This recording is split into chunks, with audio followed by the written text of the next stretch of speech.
estamos acostumbrados a escuchar crisis económica siempre en el mundo occidental.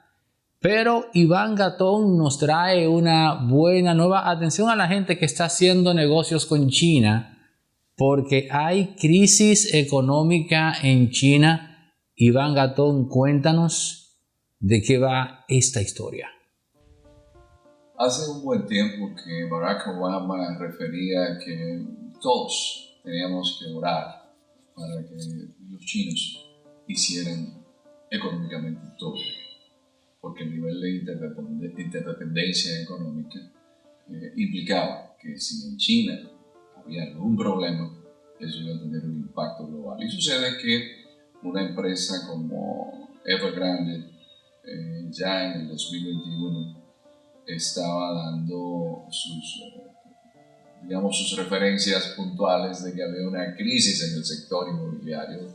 Allí se hacía una analogía, una comparación de que era el equivalente a lo que había pasado en Estados Unidos con Lehman Brothers.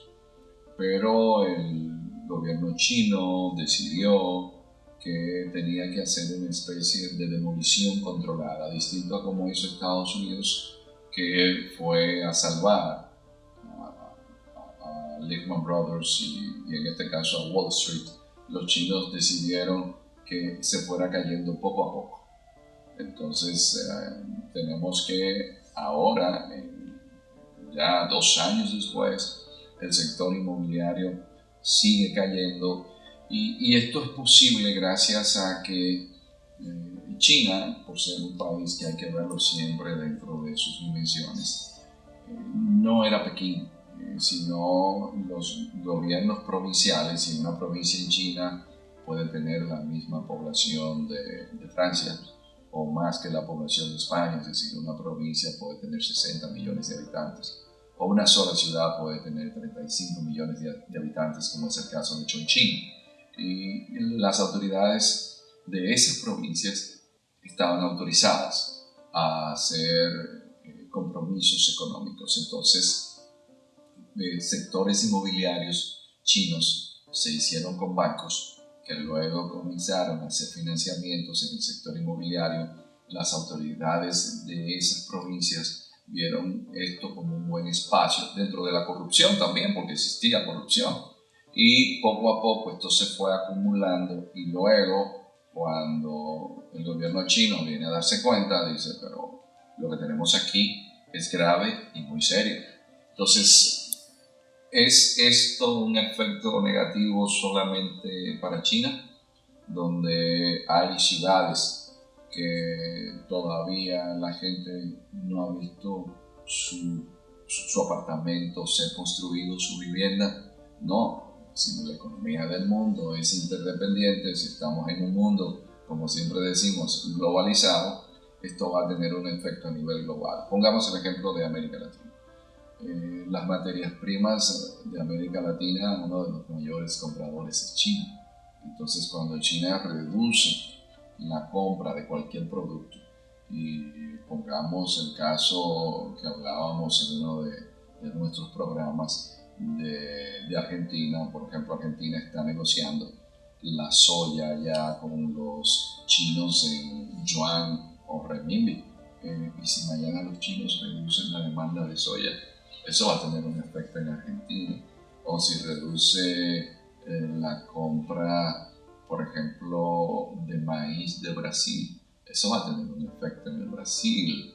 Entonces, pero Iván, precisamente en ese punto, ¿no pudiera darse a la inversa? Me explico, que así como China deja de comprar, esta crisis de la que hablas podría afectar incluso la capacidad que tiene China para colocar bienes y servicios en el mercado global. Sí, esto incluso afecta todo lo que es esa perspectiva de la China que está en una trampa de Tucídides con Estados Unidos. Refrescarle a la gente la trampa de Tucídides.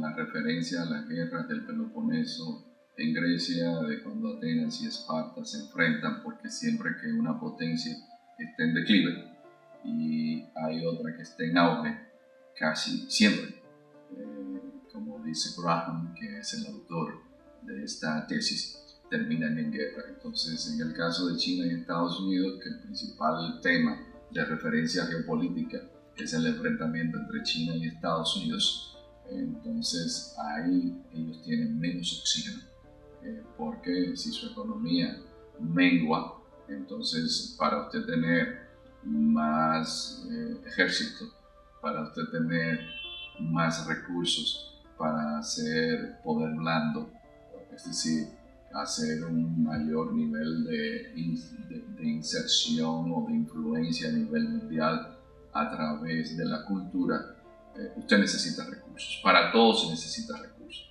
Entonces, si China ahora ve que sus recursos se ven limitados, esto llama la atención. Para darles un ejemplo, una empresa que es muy importante en el planeta, una de las más famosas es Apple. Y dentro de la disputa que tienen Estados Unidos y China, el gobierno chino acaba de anunciar que las empresas estatales no van a utilizar el teléfono el teléfono iPhone. Entonces el teléfono iPhone 15, que va a salir próximamente, las expectativas es de que iPhone pierda más de $100.000 millones. Pero China va a hacer esto por un asunto de seguridad, por un asunto similar a lo que en su momento hizo Trump con Huawei, o lo va a hacer por un asunto de retaliación. Retaliación, porque Estados Unidos ha mantenido una actitud en contra de ellos por el tema de los chips, pero es para que veamos la importancia de China. Si eso es en una decisión administrativa, con una economía que no se estaba vislumbrando que iba a tener este problema, aunque los chinos al interno sí lo sabían.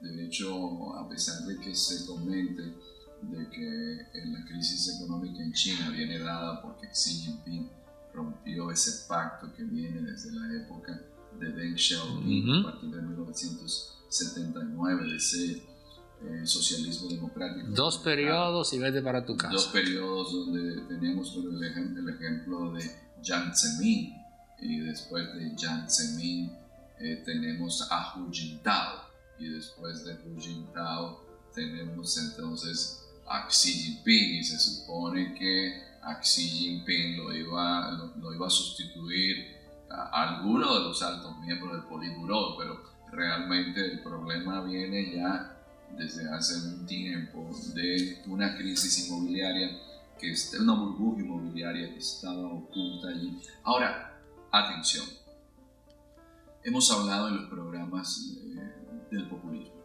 y cómo las democracias se han visto afectadas. Entonces, si China entra en crisis económica y tenemos el problema de la guerra en Ucrania que ha llevado a Alemania a un punto tal a niveles económicos de estancamiento de su economía que la ultraderecha.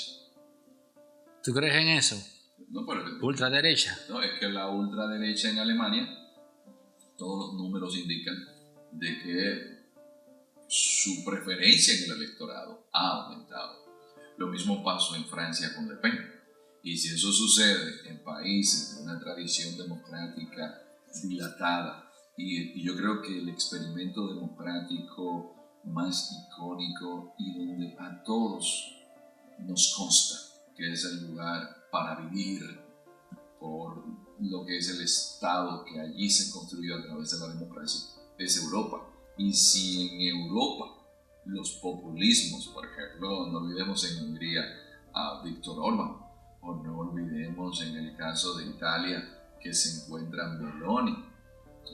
Entonces, ¿qué va a seguir pasando en la democracia de otros países que van a sentir no solamente el envite, el golpe por la crisis económica que genera la guerra en Ucrania, que parece que no va a terminar ahora, porque el secretario de Estado americano Anthony Blinken la semana pasada fue a llevar $1.000 millones en ayuda, y se está hablando de que se va incluso a facilitar que se utilice uranio empobrecido, aparte de las bombas de racimo. ¿Y esto qué va a significar para países como en América Latina? cuando se sume que China, que es el principal socio comercial de Brasil, de Argentina, de Chile, del Perú, ¿qué efecto tendrá eso en la democracia? Eso es bueno observarlo, porque si la gente ya está cansada por el tema de la seguridad y entonces lo económico sabemos, por ejemplo, sobre todo en América Latina, donde el nivel de desigualdad económico es mayor que en el África, ¿qué le espera entonces a las democracias? Porque el efecto económico que tendrá a nivel mundial lo que está sucediendo en China, que los números lo indican, no va a crecer a la tasa que se esperaba. ¿Y esto qué implica? Siempre que hay crisis económica, que difícilmente los gobiernos que estén en el poder o los partidos que estén en el poder se queden. Pero hay un punto que ya en la parte final que retuve, me pareció interesante. Tú planteaste a mitad de tu relato que esta crisis inmobiliaria que va a desencadenar a su vez una crisis económica a gran escala, no solo en China, sino en el resto del mundo debido a la interdependencia que tenemos, fue un fenómeno que tomó por sorpresa al Partido Comunista Chino.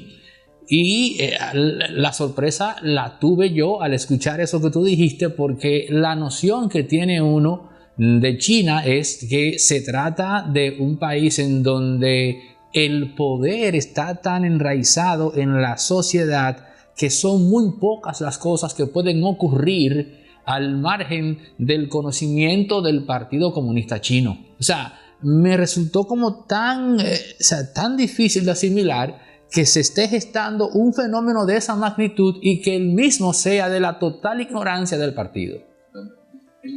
O del gobierno, que para el caso es lo mismo. Es que Evergrande y Country Garden son un reflejo también de algo que nosotros pasamos por alto, y es cómo los seres humanos, ante ese espacio que le abren a la codicia, no importa que exista un partido comunista que es el que te busca, se van por los bienes materiales.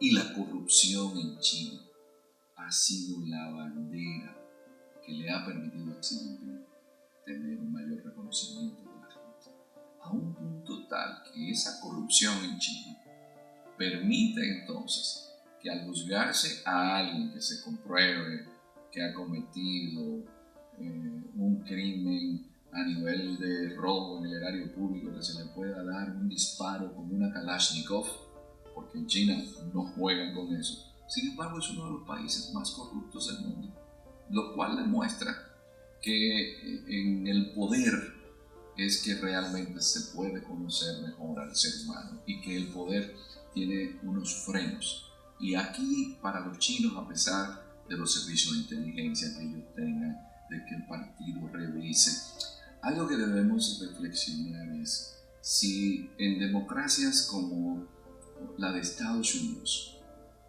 se pudo hacer lo que sucedió con Lehman Brothers, si en democracias como las europeas, Goldman Sachs también, se pudo engañar entrando a Grecia, a la Unión Europea, maquillando los números, ¿qué no va a suceder donde no existe ese checks and balances, ese equilibrio de poderes que es necesario y que en China solamente lo tiene el partido? Porque los caciques, por decirlo así, utilizando un término taíno, los jerarcas de los partidos en cada una de esas provincias tienen sus conexiones en Pekín. Y esto demuestra entonces de que es necesario ese contrapeso de poderes, pero si en Occidente el contrapeso de poderes no es suficiente, imagínense ustedes en una China donde existe una especie de logia dentro de los propios miembros del partido. Bueno, gracias por llegar a la parte final de este capítulo. Más por comentar, reflexionar con el profesor Iván Gatón. Atentos, hasta el próximo. Gracias.